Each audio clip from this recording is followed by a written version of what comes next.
Okay, I started recording. So one thing you all know, next week is Labor Day, so there is no class, right? So we'll be meeting week after next, after today's class.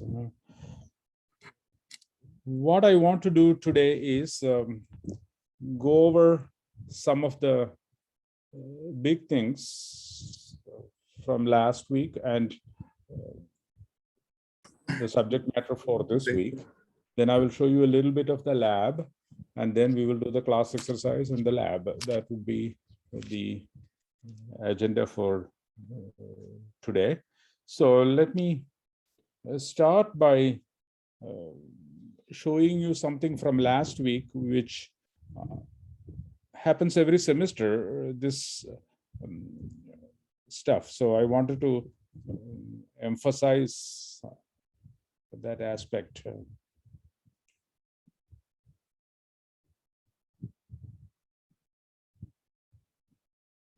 Okay, so here I am sharing my PowerPoint for this week. I'm not going to go through every slide, but I just wanted to show you some big things. We talked about a program inside a computer in execution, and some of the things the program needs would not be available within the program. You have to ask the user of the program for values. For example, if you are having a restaurant and somebody comes and makes an order for a hamburger or French fries or whatever, the computer in the cash register doesn't really know what the user wants unless you feed that computer with the item number or name or some such thing. So those are called inputs, stuff that a computer needs or a program needs in order to do some calculations.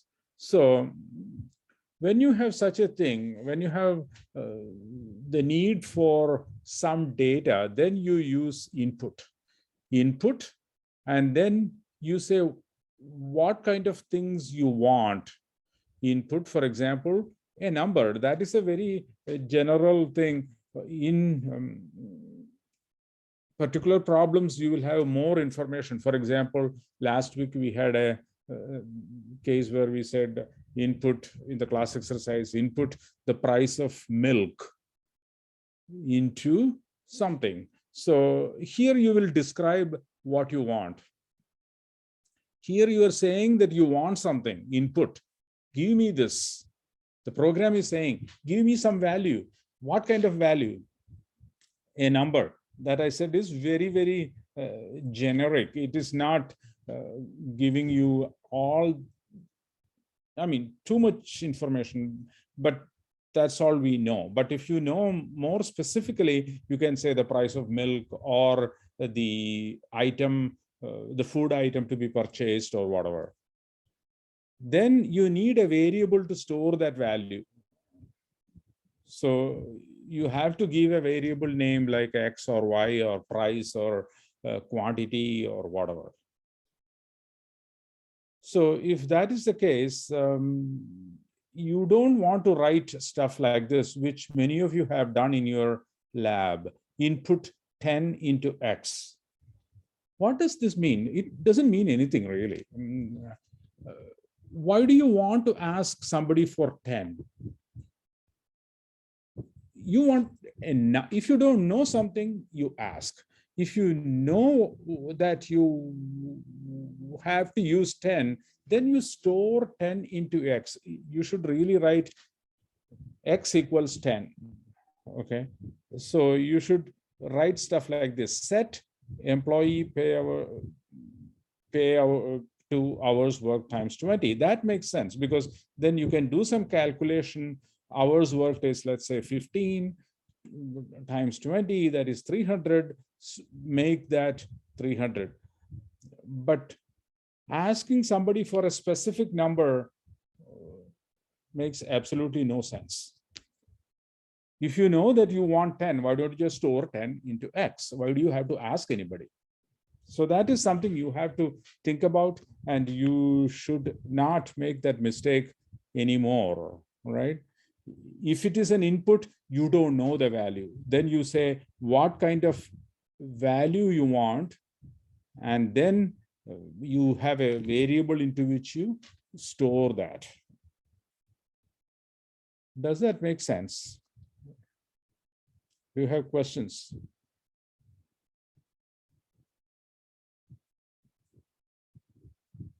So that is the big thing that I wanted to talk about regarding last semester. And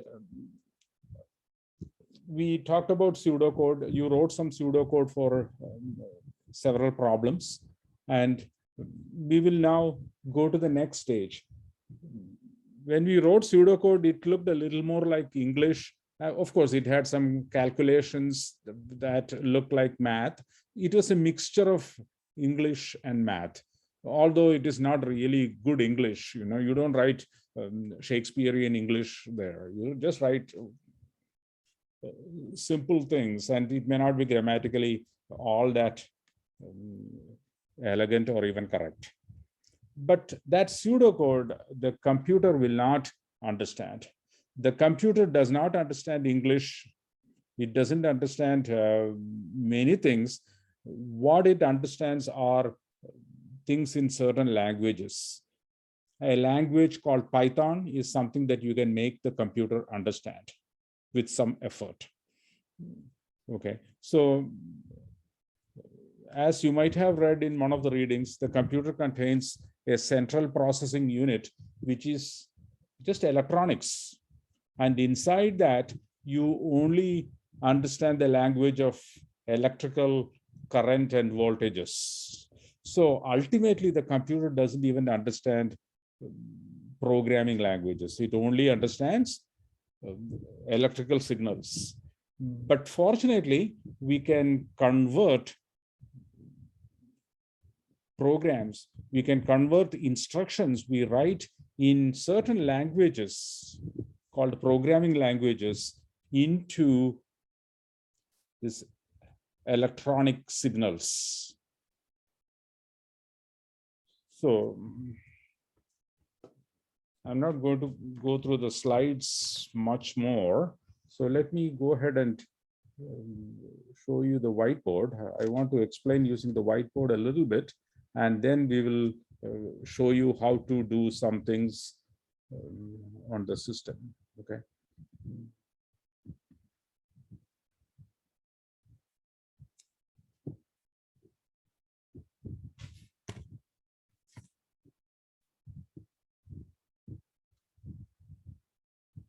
Okay, here is the computer, and it has what is called the central processing unit, or the CPU. This is where it does all the work. It has a lot of electronics, but it is in a very small integrated circuit chip, maybe 2 inches wide and long, and that kind of stuff. And it is very powerful, but it only understands electronics signals. It doesn't understand English. It doesn't even understand anything other than a language that says one, it looks like this, which none of us will like to deal with. Stuff like this, 1, 0, 1. This is the language. It has only 2 symbols. When you write in English, you have 26 letters, right? You write stuff using 26 different letters, and then you have uppercase and lowercase and all that stuff. Then you also use punctuation marks, semicolons, then quotation marks, all that stuff. But inside this machine, the only language is the language of ones and zeros. Everything is written using ones and zeros, whether there is a voltage or no voltage, low voltage, no voltage, that kind of stuff. So if you write your program and we mentioned last week that we use programming languages, and we are going to use a language called Python. So this Python program, that is what we will use throughout the semester. The CPU won't understand this. So what happens is, instead of doing it this way,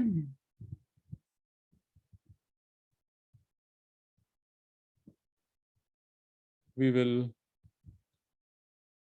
take this Python program, feed it to what is called a Python interpreter.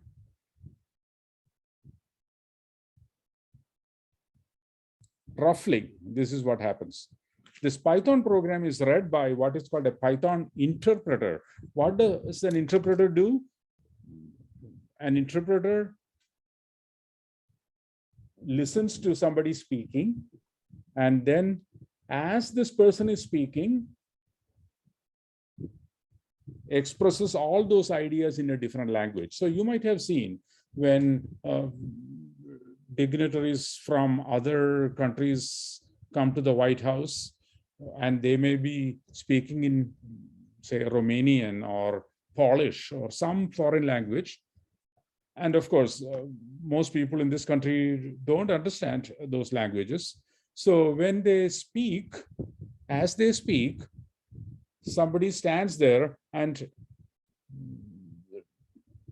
translates all that stuff into English and speaks at the same time. So this person is speaking in, say, Romanian, and this interpreter is speaking in English, expressing the same ideas.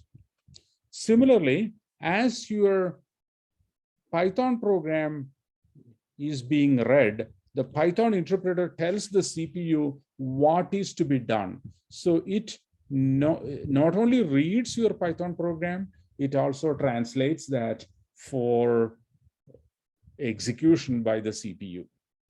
So it may read something like x equals 8, and then immediately tells the CPU what to do in this language.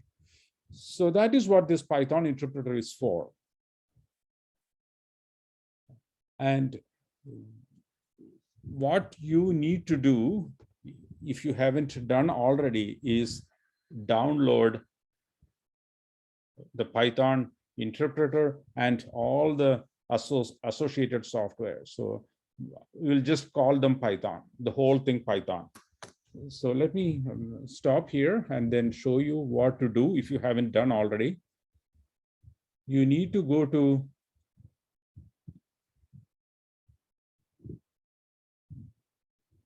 let me go ahead and share that.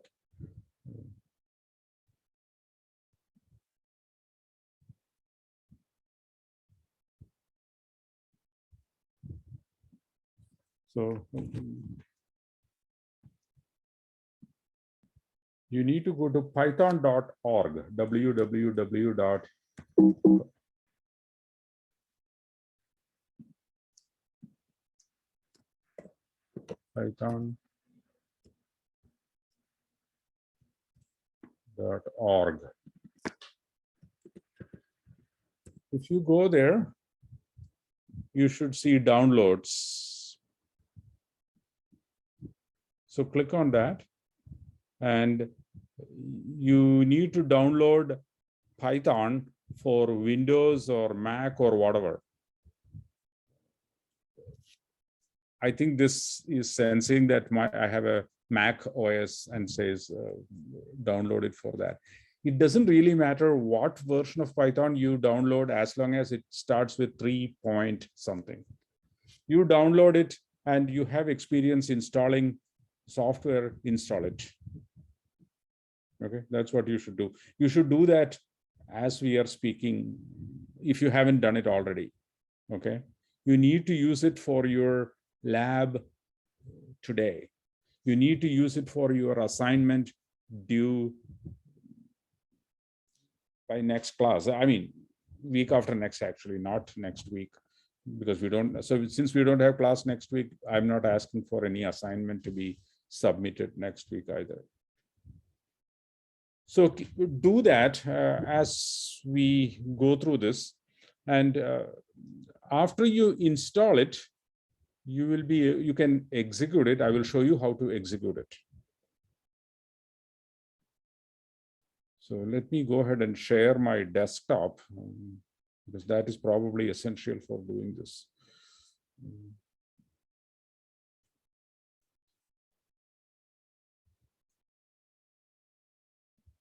So can you all see my desktop? Can you see it? Yes. Okay, very good. So if you, I mean, I have a Mac. In Windows, it would be similar. You should see something called, I think on Windows, you will probably see Python. And then if you expand that, one of the things would be idle. I think idle stands for interactive development and some environment or some such thing. It doesn't really matter what it stands for. You start idle. Wait, yeah, here it is. Idle starts. And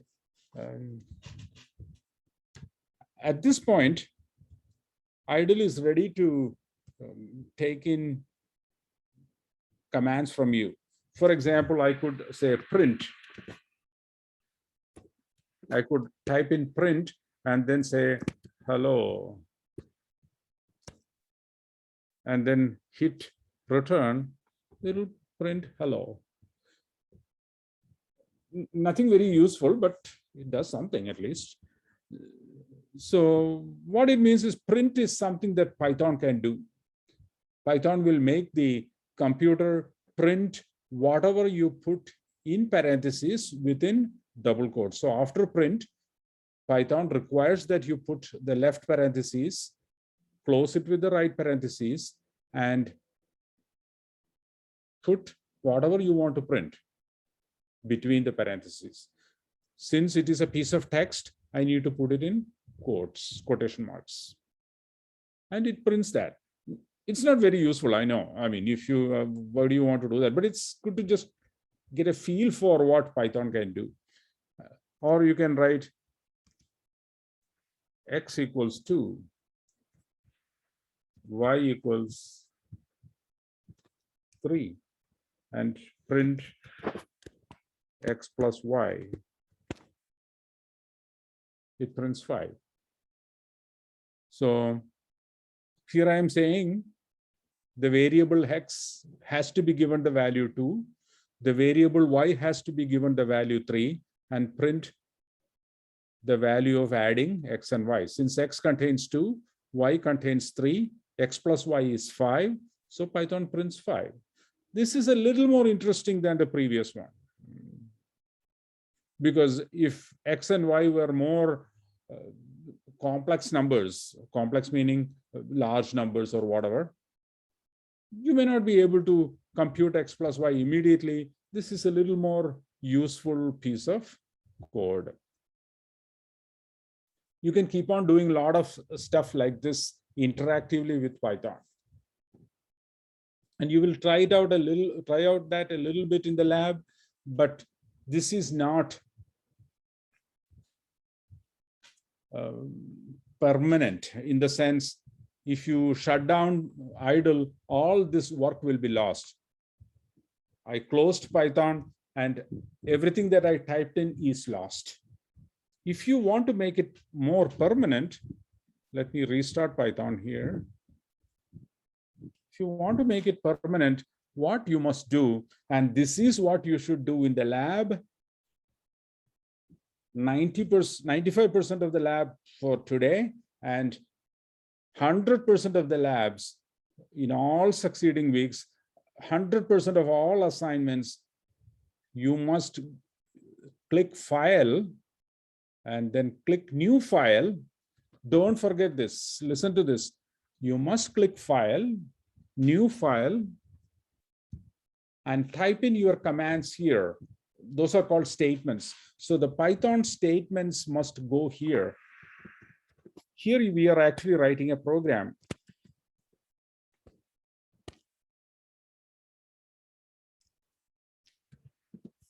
x equals 5, y equals 3, print x plus y.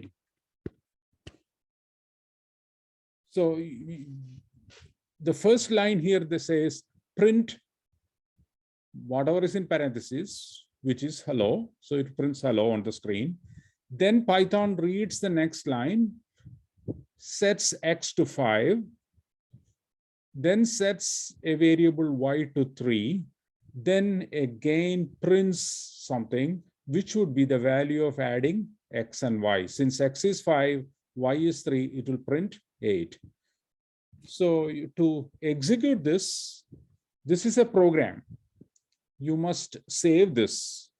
So file, save, and you must choose a file name for this. You must organize all your files in a way so that you can easily find your stuff. So for example, I'll show you. I'm teaching 2 classes this semester, ICS 140 and ICS 372. So you can see that I have lots of other things here in my document folder. Advising, for example, I developed some stuff on Android, so Android Studio, then lots of other things. And one of the things I do is teach. So I have a folder called classes, inside of which I have 2 folders, ICS 140 and ICS 372. You can see that I have a lot of folders here. Fall 19, fall 2020, fall 2021, spring 2019, spring 2020. You get the idea. And fall, let me click on fall 2021. You can see that I have a lot of folders here. So let me use this folder, examples. You can see that there are lots of examples here. So let me create a new folder, class examples. I mean, this is my way of doing things. You can choose your own approach for doing all that. So I'm going to say class examples. And here, you must give a name like example 1. And it will be saved under the name example1.py. So save it. So you can see that this file is example1.py. Now you can run this, run. Click run, then run module. And you can see that Python executes that program example1.py. You can see that it started this file example1.py, which was saved in this folder. You can see the path to that program. It printed hello and it printed 8, and that was it. That's it. So you can make modifications. You can change this to 7 and run this again and see what happens. Run module. It says source must be saved. Okay to save. Say okay. And it runs and it gives you the result. So this is how you would execute your program. I have a question. Yes. For people who have Windows, and we don't have that option, would something like Word work, or do you have another idea for us how to do that? In Windows, you have exactly the same thing, but it works slightly differently. Did you install Python? Yes. Okay, you click start, and then you look for a folder. You look for Python.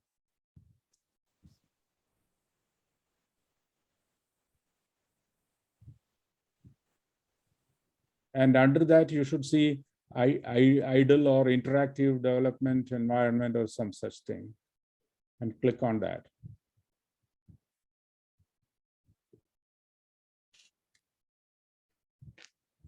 Did you find it? Yep. Okay. Just found it. Yeah, it is pretty much the same thing. Of course, Mac and Windows have their differences. So I gotcha. Okay. Yeah. Anyone else Thank you. having trouble? Yeah. Okay. No problem. Anyone else having trouble with this? Somebody else also put Yeah. something in the chat saying difficulties installing stuff. Yeah, so it's the same thing. So we don't use Python, we're gonna use idle because I installed Python. The Python was working the same way as the is not working the same way. So we only use idle, right? Idle is the interface for us to deal with Python. Okay. So you do, yeah, you do everything using idle. Okay, we don't use the Python one. No, Python is actually idle is using Python to do all the work. So we Okay, are thank using Python. Yeah, we are using Python. Okay. So idle is the agent through which we are using Python. All right. Okay. So we are nowadays things have become a lot easier than when I was a student. So you are in this environment where you develop all your programs, you execute all the programs. You don't have to go anywhere. It is one single interface for typing in your program, executing it, and seeing the results. Everything is in one place. There is Python sitting behind this. So as you are typing in all this or saying run module, Python is the one that actually reads all this and carries out the task. Is that making some sense?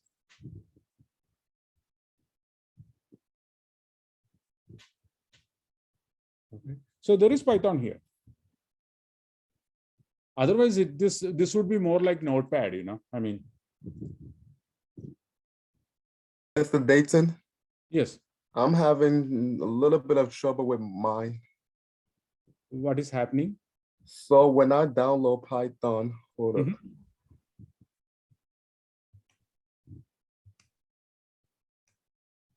So there's a file that pops up, and then it says install now users with my star ID, and it's got include Python. So when I click on it, it says, do you want to allow this app to make changes to your device? Yeah, you should allow it. Yeah, because it needs some privileges for it to be installed. So you have to allow it the privileges for it to get installed, just like I suppose that happens whenever you download stuff. And it says to continue, enter an admin username and password, but got to make one up. If it is your, I mean, if you don't know the admin password, that is something you have to get from whoever installed the machine for you. Okay. Yeah, I don't know what it is. So, for example, I have a MetroState machine, and MetroState has given me the permission to install stuff.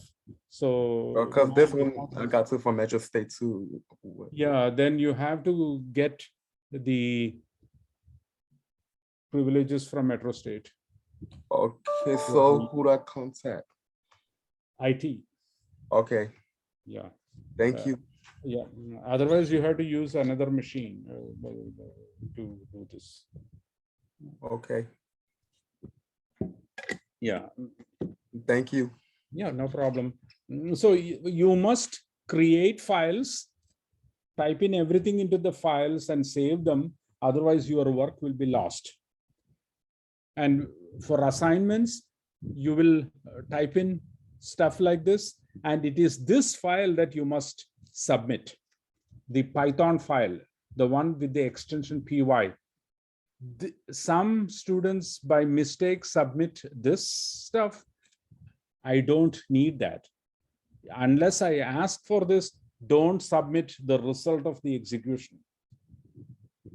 I can always get that result by running the program. It is a program that I'm interested in. It is what I want to see. It is what I want to run myself. Your submission must be this file, the one that you saved, not the result of the execution. So don't make that mistake. If you make that mistake, you'll have to use one of your excuses to resubmit. Okay. Now, I want to say a few words about the lab for today, and then we will take more questions. And if you don't have any more questions, I will take attendance, and then we will go to the class exercise.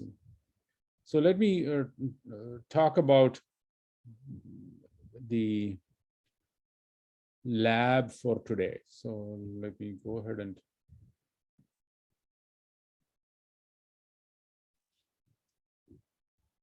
give me a second.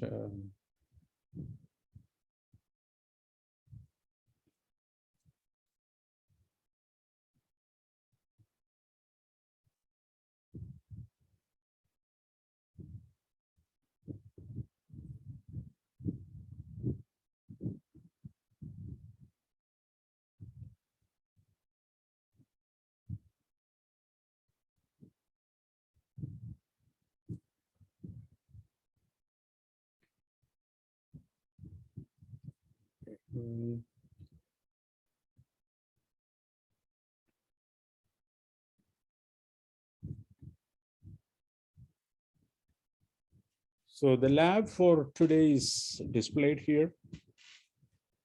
So in this lab, what you will do eventually is write a Python program that reads in two things. One is the number of credits of classes taken by a student. For example, the student might be taking 10 credits of classes or 12 credits of classes or 4 credits or whatever. And then the tuition rate. Let's say it is $150 or whatever. So these are the two pieces of information you would read into the program. The program would read the number of credits and the tuition rate. And then the program will print the information it read in. It will say, I read in 12 for the number of credits or 10 for the number of credits, whatever. And what the tuition rate was, what did it read in? And then it will multiply these two and produce the total tuition for the semester. That is what this program is doing. So it will read in two things, the tuition rate and the number of credits in that order. Sorry, in this order, number of credits first and then the tuition rate. And then it will print the values it read in and then the total tuition. So if you are taking 10 credits at $300 per credit, it will read in that 10, it will then read in that 300 and then multiply 10 and 300, print the number of credits as 10, tuition rate as 300, and the total tuition as 300 times 10, which is 3,000. That is just an example. You must run this program on your own and make sure that it works. So I want you to enter sample values that you will use to test your program. It is your responsibility as a programmer to ensure that the program is working correctly. It is not enough to just write something. You must also verify that it works correctly. When you purchase a program from the market, you want to make, you wouldn't like it if it doesn't work correctly, right? So when you deliver a program to somebody, in this case, you are delivering the program to me, you must ensure that it is a working program. So you must decide, how am I going to ensure that it is working, at least to a reasonable extent? So you come up with some values. For example, you might say, okay, I will test it with 10 credits at 300 tuition rate. And I will make sure that the program is printing 3,000. So put those numbers here. Then put another set of numbers here. Then you must eventually write the Python program, but it is always a good idea for you to write the pseudocode for that. So what you must decide, what is the input for the program? Then write the statements for that. Read or input is also fine. What is it that you want to read? So look at the problem statement to see what it must be reading. You did this kind of stuff last week, right? And then you put the word into and give a variable name. So decide what kinds of things you need to read in and write statements for that. Then you remember from last week, input, then process that input. What is it that you need to process? And then you need to produce the output. So write the pseudocode and then you start Python. You have to do that in class today in the lab, and then play with it a little bit, and then create a new file and type in your program. So here is how you would translate stuff. So, oops, I was trying to expand it a little bit, but it's not able to control it very well. So, all right, let me see if I can expand it a little more. No. No, it's not working out as I wanted.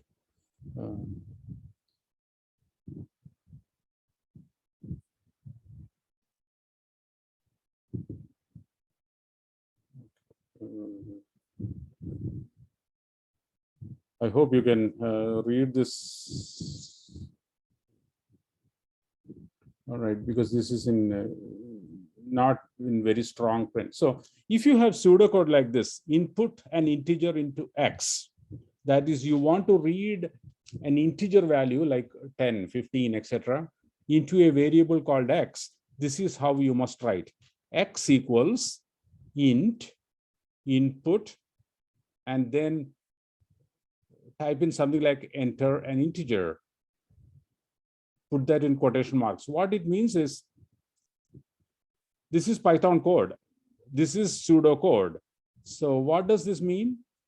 Python displays this message, enter an integer, waits for an input from the user, and converts that to a number and stores the result in X.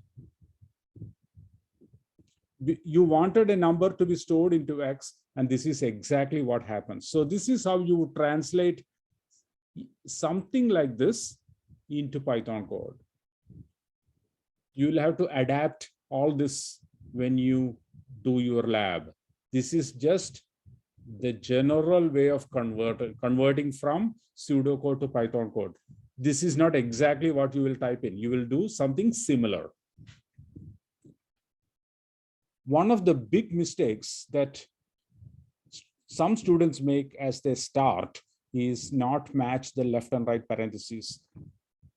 If you have a left parenthesis, you must have a corresponding right parenthesis.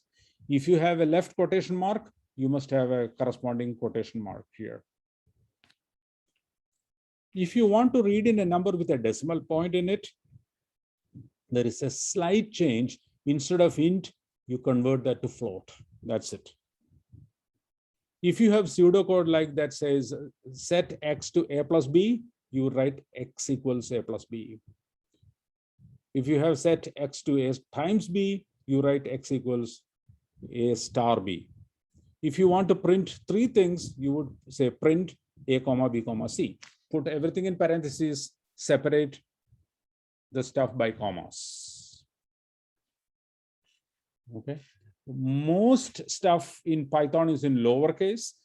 Python is case sensitive. If you put anything in uppercase, that is likely to be rejected. Most things are in lowercase. So, except of course, things you want to display there, of course, you put things in uppercase or lowercase as you want.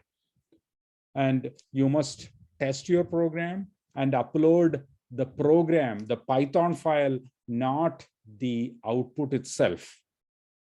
And this pseudocode and this file also, where you fill in the pseudocode and all that, you must upload that onto the Dropbox.